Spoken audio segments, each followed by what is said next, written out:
Nah kemudian saya akan mengawali training hari ini dengan sebuah cerita inspirasi. Teman-teman kenal negeri Antah Berantah? Sudah pernah kenal? Belum pernah kenal? Sama. Negeri Antah Berantah itu seorang raja. Yang rajanya ini memiliki seorang pengawal yang pengawalnya sangat dia cintai. Dia mencintai pengawalnya ini bukan karena pengawalnya ini ganteng, mukanya biasa sama. Bukan pula karena pengawalnya ini cantik lagi. Bukan pula karena pengawalnya ini cerdas. Pengawalnya itu kepintarannya biasa saja, sama saja. Tapi pengawalnya ini memiliki satu pribadi yang pribadinya itu sangat unik. Yaitu pengawalnya ini memiliki kata-kata ajaib. Setiap pengawal ini mengatakan sesuatu, ternyata dengan kata-kata pengawalnya itu hati sang raja menjadi tenang. Masalahnya selesai. Misalnya, ketika sang raja kerajaannya terkena krisis, pengawalku sini, ada apa sang raja? Kerajaan kita sekarang sedang ketimpa musibah, terkena krisis. Lalu pengawalnya mengatakan, tenang sang raja, semuanya baik-baik saja. Ketika misalnya sang raja belum makan, pengawalku sini, ada apa? Saya belum makan. Pengawalnya makan lagi. Tenang sang raja, semuanya baik-baik saja. Ketika sandal jepit sang raja hilang, pengawalku sini, ada apa sang raja? Sandal jepitku hilang. Tenang sang raja, semuanya baik-baik saja. Dengan mengatakan itu, hati sang raja menjadi tenang. Sang raja menjadi masalahnya selesai. Ketika istrinya hilang, pengawalku sini, ada apa sang raja? Istriku hilang. Tenang sang raja, semuanya baik-baik saja. Akhirnya tiba suatu hari. Dan pada hari itu sang raja dan pengawalnya tadi melakukan pemburuan. Dan hari itu hari sialnya sang raja. Kenapa? Karena sang raja tertimpa musibah. Jari kelingkingnya putus. Aduh, sakit. Pengawalnya pun datang. Ada apa sang raja? Jari kelingkingku putus. Lalu pengawalnya mengatakan, tenang sang raja, semuanya baik-baik saja. Tidak bisa. Ini sangat tidak baik. Sakit tahu. Sang raja pengarasan. Tenang sang raja, semuanya baik-baik saja. Sangat tidak baik. Pokoknya hari ini tidak baik. Tenang sang raja. Masa gimana? Semuanya baik-baik saja. Akhirnya sang rajanya marah, mukanya merah, maka sang rajanya langsung memerintahkan penjarakan dia.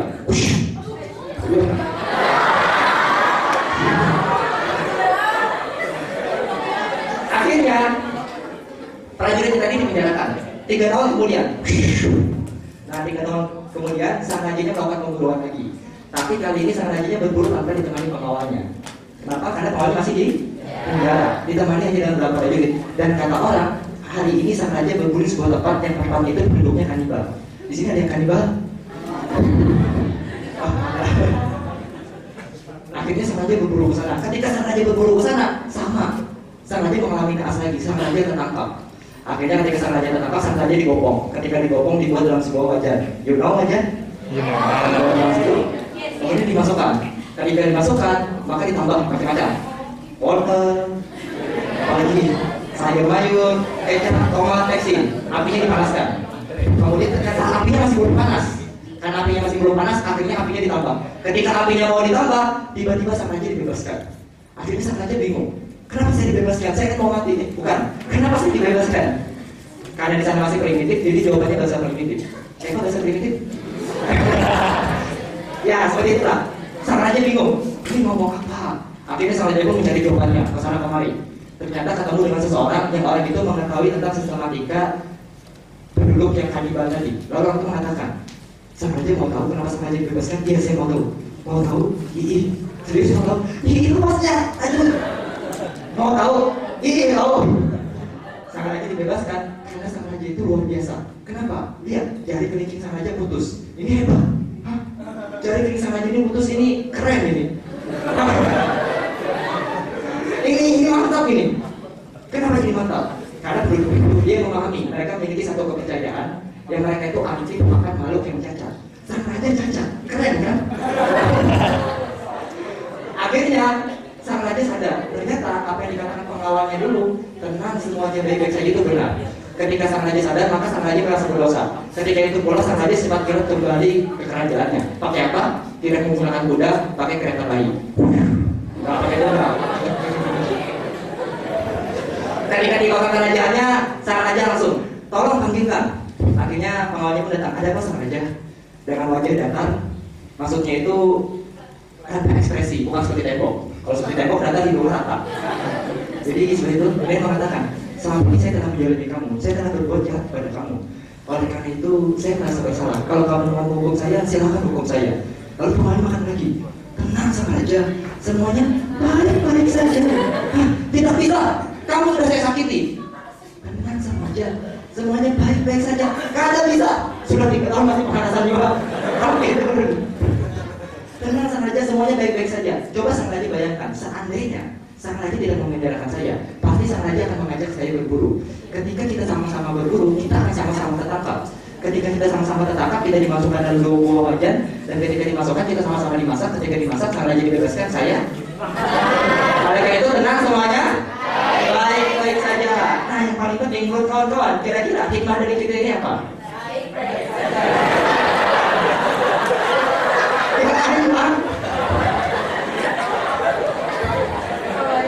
Oke, kalau misalnya kawan-kawan tidak bersemangat menjawab, yang bisa menjawab saya kasih aja menarik. Serius. Serius ini, mukanya ini sudah serius. Nginap di sini gratis.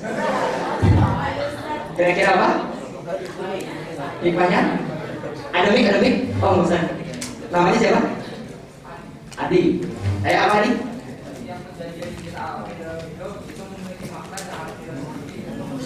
Ya, tepuk tangan buat Adi. Rasanya filosofis, luar biasa. Ya sama, ini juga analogi untuk kita semua. Apapun yang terjadi pada kita, maka bahagia saja, senang-senang saja. Kalaupun lampunya mati, senyum saja. Kalau gedungnya runtuh, Tuhan.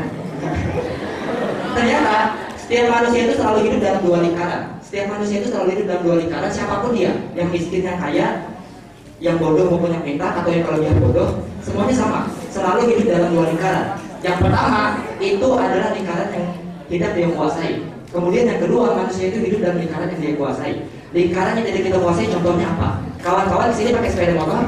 Iya, pakai sepeda motor. Misalnya tadi, Adi. Misalnya, ini contoh nih, yang di Polita. Contoh saja. Misalnya Adi tadi sini pakai sepeda motor. Anggap sepeda motornya itu buruk, kemudian yang bensinnya itu mati. Ketika di sepeda motor, ternyata ketika jalan 100 meter kemudian bensinnya habis. Nah, ketika bensinnya habis, karena kalau anunya itu mati, kira-kira ketika bensinnya habis, itu di luar kekuasaan kita atau dalam kekuasaan kita? Itu di luar kekuasaan kita. Adi punya pilihan, apakah mau marah atau tersenyum. Tenang, semuanya baik-baik saja, karena di luar kekuasaan kita. Kemudian Adi mengisi bensin. Ketika mengisi bensin, jalan lagi 200 km, bannya putus. Ketika bannya putus, kira-kira itu di dalam kekuasaan kita atau di luar kekuasaan kita? Itu juga di luar kekuasaan kita, kecuali kita sengaja membutusi. Yes, ada dalam acara MSG. Nah, kalau kita sengaja membutusi, itu dalam kekuasaan kita. Tapi kalau kita tidak sengaja, itu di luar kekuasaan kita. Nah, segala sesuatu yang terjadi di luar kekuasaan kita, katakan saja tenang, semuanya baik-baik saja. Karena itu rahasia Allah, dan rahasia Allah itu pasti indah untuk orang yang bersyukur. Tadi punya pilihan, apakah mau marah? Sudah dulu, minyaknya habis, mati. Itu sikap yang pertama. Apa yang terjadi? Hatinya menjadi nyaman, masalahnya sudah selesai. Atau yang kedua, oh nggak apa-apa, banjir putus, tenang, semuanya baik-baik saja. Lebih bagus yang mana? Yang pertama, buruk, mati. Atau yang kedua, tenang, semuanya baik-baik saja. Yang pertama atau yang kedua? Kedua, apa? Kalau yang kedua masalahnya selesai, kita dapat pahala karena bersyukur, dan hasil itu pasti indah. Sudah ditambal banyak, jalan lagi. Ketika jalan lagi, knalpotnya terpacul.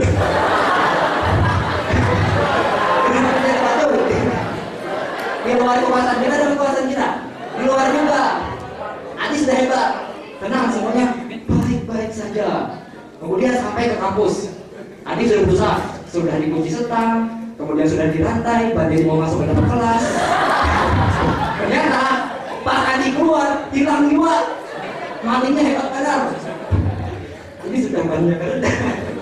Setangnya sudah dikunci pakai rantai, hilang juga. Di luar kekuasaan Adi kan dalam kekuasaan, di luar juga. Tenang semuanya, baik-baik saja. Kemudian Bulik jalan kaki. Ketika Bulik jalan kaki, ada truk lewat. Ketika truk lewat, Adi digepak oleh truk. Akhirnya Adinya jatuh. Ketika Adinya jatuh, kepalanya terbentur aspal. Ketika kepalanya terbentur aspal, dia luka. Sudah dipikir di jalan. Ketika itu terjadi, itu juga di luar kekuasaan kita. Lalu Adi jatuh. Ketika dia jatuh, pamannya turun. Ini kamu ada apa-apa kah? Apa yang ada apa-apa? Adinya jatuh, kepalanya luka. Itu nggak ada apa-apa. Man, ini di luar kekuasaan dia. Baik-baik saja. Mati. Atau yang kedua, Adi tampak kerak, gugur. Pokoknya apa? Itu nggak apa-apa. Karena kita kayak mati. Bagus yang mana? Tenang semuanya baik-baik saja mati juga. Atau yang kedua, karena kami pintar dia mati juga. Kira-kira matinya lebih terhormat yang mana? Terhormat yang kedua. Matinya lebih mulia. Akhirnya dibawa ke rumah sakit, sembuh, pulih ke rumah. Ketika pulih ke rumah, mati semua sudah dimatiin. Apinya mati sebagainya, ternyata rumahnya kebakaran.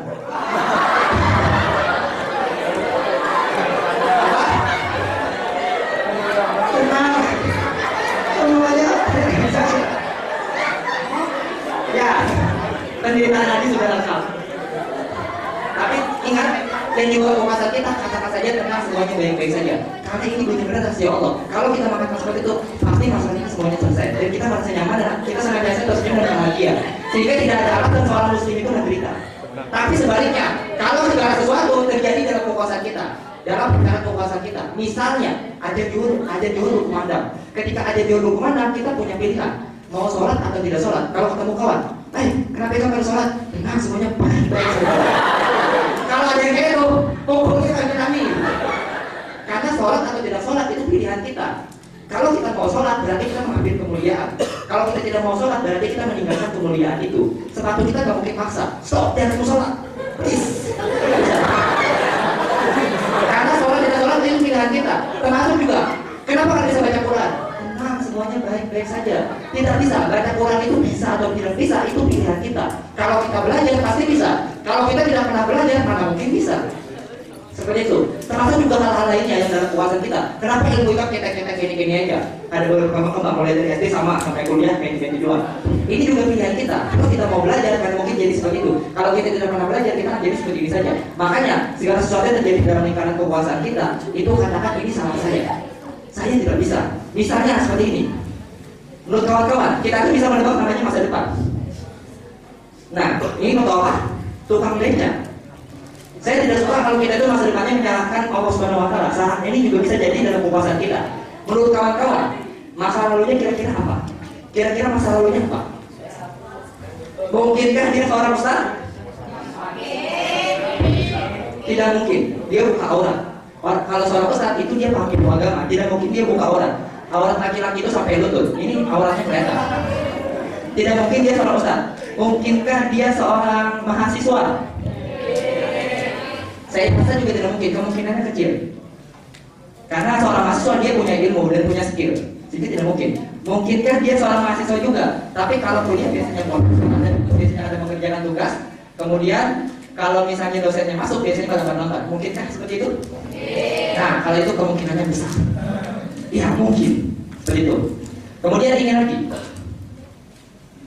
Kira-kira masa lalunya apa? Namanya adalah Mas Rosid. Masa lalunya seperti ini. Dia hidup dalam keluarga yang ekonominya kurang beruntung. Dan ketika dia hidup dalam keluarga yang ekonominya kurang beruntung, dia komitmen pada dirinya. Kalau ekonomi keluarga saya seperti ini, saya tidak boleh seperti ini. Akhirnya dia komitmen. Saya harus bisa merubah kehidupan keluarga saya. Maka ketika dia kuliah, dia melakukan hal-hal yang tidak biasa dilakukan oleh mahasiswa lainnya. Ketika pagi, dia jadi loper koran. Kemudian siangnya, dia jualan buah dan botol sosro. Sorenya, dia jualan lagi. Ketika setelah kuliah dia juga kuliah, tapi dia lakukan itu setiap hari. Akhirnya apa? Ketika dapat 50.000, dulu lama. Ketika dapat 50.000 dia buat buku. Bukunya bagaimana? Buku foto-foto kopian. Dia jual dengan orang-orang Rp1.000. Ketika dia jual, sekarang dia tidak menjadi seperti itu lagi. Sekarang Mas Rosid menjadi seperti ini. Ada sedikit gangguan channelnya. Ya, dia menjadi pengusaha di Indonesia. Omsetnya sekarang 1 tahun 5 miliar. Beda dikit sama saya. Kalau saya 100.000 dia. Tebak, masa depannya kira-kira apa? Apa? Mungkinkah dia seorang direktur? Mungkin, tapi kemungkinannya kecil. Paling besar nggak seperti itu. Mungkinkah dia seorang yang sukses? Mungkin, tapi mungkinnya kecil. Kemungkinan besarnya dia tidak seperti itu. Kemungkinan terbesar apa? Yang satu ini adalah calon tahanan Guantanamo, yang satu ini calon tahanan Nusa Kambangan. Bang, kira-kira masa depannya apa? Kenal kan? Ini hobinya berantem melulu. Artinya apa? Dia matinya di orang dari belakang. Kemudian yang ini Ini hobinya pacaran dulu. Karena ini hobinya pacaran dulu, akhirnya ini lahir di luar nikah. Ketika ini lahir di luar nikah, dia ketahuan ayahnya. Ketika ketahuan ayahnya bunuh yang ini. Kemudian ketika ini ketahuan meninggal, maka ini jadi frustasi, akhirnya dia bunuh diri. Kalau ini hobinya narkobaan, matinya overdosis. Kalau ini penampakan. Seperti itu. Dan ini adalah konsep kita yang pertama. Kita akan lanjutkan kembali. Wassalamualaikum warahmatullahi wabarakatuh.